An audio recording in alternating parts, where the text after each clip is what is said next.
Across the country, juvenile crime is on the rise, but in Buncombe County, the numbers tell a more complicated story.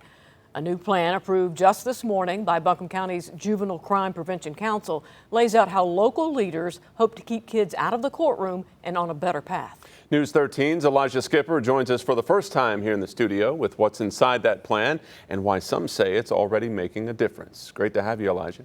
Thank you. Yeah, that's right. This is a Buncombe County's Juvenile Crime Prevention Plan for 2025 through 2026. It's a 60-page document that breaks down everything from funding priorities, the risk levels, and support needs of youth referred to the system.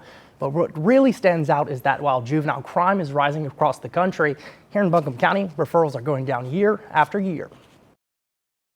If our juvenile calendars are very slim, we are winning the game. A 60-page roadmap aimed at keeping kids out of the system and on a better path. A young person that doesn't get an early intervention when they're starting down a path that could lead them down the school to prison pipeline, they are at a significantly greater risk of eventually ending up in prison or ending up with charges that cannot be removed from their record as an adult.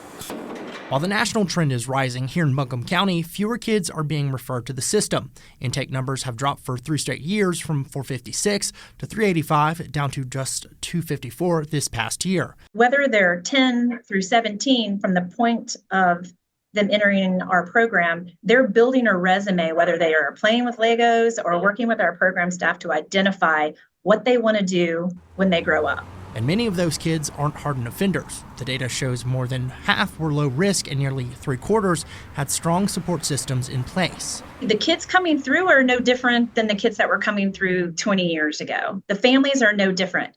The obstacles around them are identifiably vastly different. But the numbers also reveal a troubling trend. Black youth are referred to the system nearly 6 times more likely than white youth. Unfortunately, that trend is not only a Western North Carolina trend. It's a trend in the state. It's a trend in the country. We are baffled as to how we can address this. I know that a lot of our referrals and a lot of sort of the complaints come from school-based complaints, and it's hard to understand how many of them are treated differently. With summer here, complaints are also expected to rise. That's why leaders are asking for program funding. Leaders say these programs will be needed more than ever. I'm grateful for the trend, although I will tell you in all honesty, a lot of the trend spikes up here in the summer, right?